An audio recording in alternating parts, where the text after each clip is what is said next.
Most people think abuse starts when it gets loud, when somebody yells, controls, crosses a line, or causes physical harm. But the truth is, it starts quietly in how they phrase the apology, and how they test your boundaries, and in how they make you doubt yourself just enough to keep them comfortable. This is what subtle abuse looks like, the kind that hides behind love. A lot of the time, my comments on TikTok are from women who are trying to understand if they are being abused or not, because it is not easy. It's not easy to know this for sure, which is why I tell stories, share information, so you can actually make the best decision for you. I'm Meaghan Webster, a trauma-informed strategist, an abuse recovery coach, and the woman a narcissist hopes to never meet twice. This is the Narcissist Worst Nightmare podcast, where we strip off the illusion of manipulation, decode the nervous system, and rebuild your power from the inside out. Today, we're breaking down one of the most misunderstood parts of abuse, these subtle signs. The ones that don't look dangerous, the ones that hide inside charm, empathy, and care. Because by the time abuse looks obvious, it's already been happening for a very long time. If you can learn to recognize the quiet erosion, you can exit safer, sooner, and stronger. It rarely starts with control. It starts with connection. The person who gets you faster than anyone else ever has. The one who mirrors your wounds, your values, and your dreams. You finally feel seen, and that's what makes it dangerous. They move fast. They talk about forever before you've even built a week. They make you feel chosen, and underneath that rush is data, your nervous system lighting up with familiarity. Then come the tears disguised as care. I just worry about you when you go out. I don't like how your friends treat you. Maybe you should see them a little bit less. You don't need them. You have me. Each line sounds tender until your world starts shrinking so much that it just expands theirs. That is isolation by kindness, love with a leash. It's not a cage if you confuse protection with possession. If care costs you your people, your peace, or your autonomy, it is not care, it is control. I remember the first time that I noticed my world getting smaller.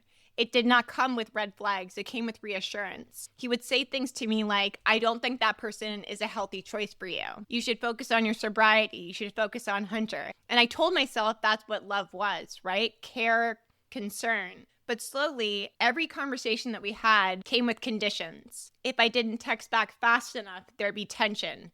If I was late coming up from a meeting, I got silence. If I made plans, he would try to convince me to stay home, calling it family time. And it sounds nice, right? So I started staying home more, convincing myself that I wanted the peace. He very early on told me that I am different from other women. And at first it felt special until I didn't realize that different meant quiet. It meant being compliant. It meant being small enough to not make him insecure. I remember getting ready for a photo shoot for my business, and he came into the room and he said, "Do you really need to dress like that?" It was a red dress. It was about mid-thigh. There was literally nothing wrong with it. And I laughed. I thought he was kidding. I thought he was trying to be playful. But he kept staring at me. He said, "Change the outfit."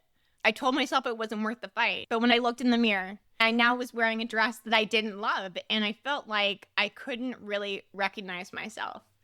My edges were gone. My voice was gone. My spark was starting to disappear. And at night, it really hit me. I was asking for permission to exist in my own home. That was not love. That was ownership auditioning as safety. And there's a reason why this feels safe, right? Subtle abuse feels safe because your body doesn't chase healthy. It chases familiar. If you grew up managing moods or earning affection, control feels like calm and chaos feels like chemistry. When somebody shows up offering structure and intensity, your body relaxes before your mind can actually question it. This is how abusers first get access. They don't spark your nervous system's native language. You start confusing attention with affection, relief with repair, and stability with suppression. You monitor their moods instead of your own truth. You call it compassion when you're really in survival. If your calm depends on their comfort, you are not loved, you are being leveraged. Abusers know that you are a pawn in their game. That tight chest, that guilt for saying no, that's your body begging you to stop translating harm into hope. Abusers often use logic traps. It starts with you justifying and rationalizing their behavior. Oh, that's not that big of a deal. Oh, he's just being sensitive. Oh, they didn't mean that. Every concession will train you to choose peace over truth until peace becomes performance. I want to break this down a little bit for you. There is isolation by kindness. It's kind of like guilt disguised as love. They worry about you, miss you, just want to protect you. But the care without respect is really just surveillance. And surveillance disguised as romance is control. You'll start canceling plans, stop explaining why you want to go, stop remembering what your own life felt like. If love keeps you inside instead of expanding you, it's not protection, it's possession wrapped in I miss you. Real love says go live.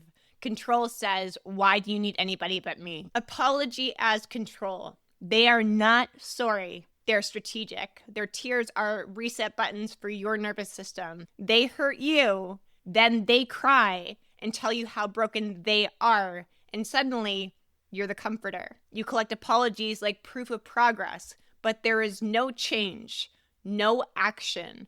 Only a calm presence between the two of you, which is also not real. Abusers do not say sorry to make you feel better. They say sorry to avoid accountability and keep access to you. Even if the apology is a rebrand, it is not repair. Weaponized sensitivity. It's not screaming, it's sulking. Can't believe you'd think that about me. They cry, you comfort, the conversation resets around how they feel and their pain. You start editing your tone, censoring your truth, and calling your silence maturity for the betterment of your relationship. If your empathy has become an emotional leash, it is not compassion, it's captivity. It works because it doesn't look like abuse.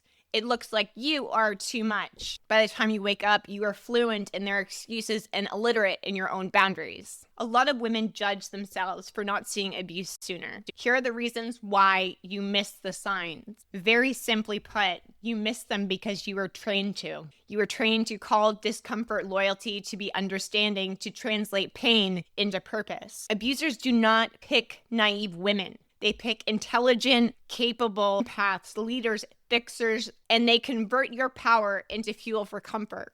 You start believing that if you're kind enough, patient enough, they will heal. But you can't love someone into emotional maturity. You can't nurture someone out of manipulation. You can't save someone who profits from your pain. You're not missing red flags. You're overriding them in the name of empathy. If you are a giver, a nurturer, a lover, a family person, it really doesn't matter. If your empathy goes unchecked, you are incredibly vulnerable to people who are abusive. And I have several episodes up already about empathy and how to set boundaries with that and what that looks like, whether you are in abuse or you're trying to date. One of my clients had shared with me that her boyfriend always cried first, and it felt like for her that he cared, like it was proof of something. And I saw the pattern. She would explain the fight, and it kept ending in the same way. He would cross the line, he would say something cruel, and then collapse into tears before she could process what happened. And in the moment, she would switch roles from the hurt one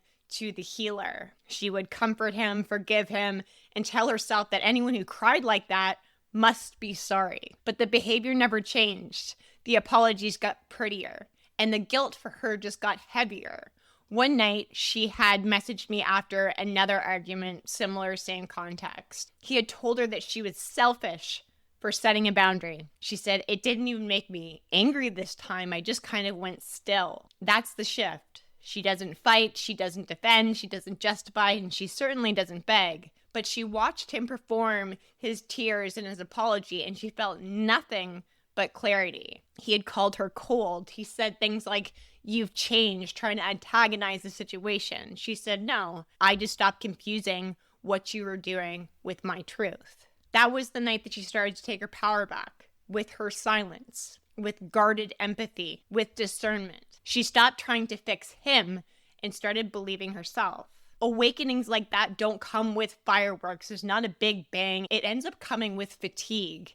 It's not the moment where they call you crazy and your body whispers, "No, I'm not." It's when they cross that same line again and again and again, and you do not cry, but you go still. That is not numbness. That is an awakening. That is your nervous system flipping allegiance from survival to sovereignty. When you stop comforting dysfunction, you become dangerous to it. This is when you can stop explaining abuse and start exiting from it. Peace does not come from closure. It comes from refusing to keep negotiating your own erosion. It's an opportunity to learn how to rebuild. You don't need coping mechanisms. You need clarity. Regulation without boundaries is just an endurance training. Your job is not to calm down his chaos. It's to recognize the chaos and leave. Stop trying to breathe deeper to walk into the fire. walk out of the house. When you rebuild the structure of your life around truth, not their triggers, where you have mornings where you get to wake up instead of scanning for danger, you can have friendships that remind you of who you are and you're not managing someone else's feelings around it, that is when you are going to have real regulation in real time, living in an environment that doesn't require constant recovery from. Boundaries are always a hot topic inside of all of my coaching spaces. They are not walls, they are filters that keep distortion out and they keep you safe. Here are some short and sweet ones to help you on your journey to decide whether this is abuse or not. Be less available. You do not owe your energy to people who weaponize your empathy. Observe instead of absorb. Confusion is information. Watch it instead of explaining it. Make neutrality your superpower.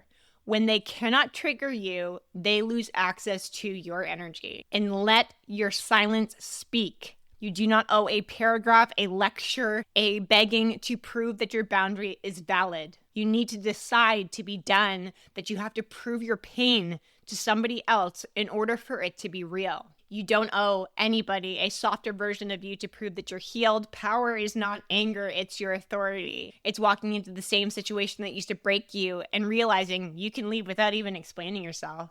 That is what post-abuse self-leadership looks like. You stop chasing peace like it's fragile, and you carry it like a weapon. You stop begging to be understood, and you start choosing to be unbothered.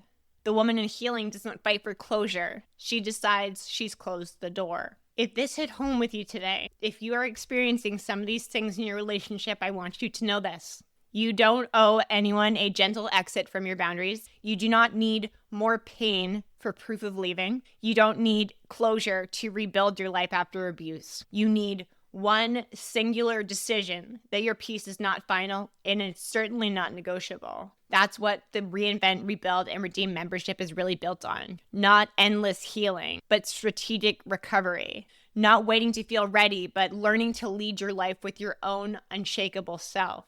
Inside of our membership, we practice this work: pattern recognition, nervous system healing, boundary enforcement, and a clear exit. So the next time that subtle abuse knocks, you see it, you name it, and you don't open the door. Because that's what makes you the narcissist's worst nightmare. A woman who believes herself, chooses herself, and walks away before it's too late. If this episode cracked something open in you, good. That means you are waking up. Please share this with another woman who keeps saying it's not that bad. Send me a DM on Instagram to tell me what landed the hardest for you today. And when you're ready to stop surviving and start leading your healing, please join us inside of our membership. Because awareness is where it starts, but action is where it transforms.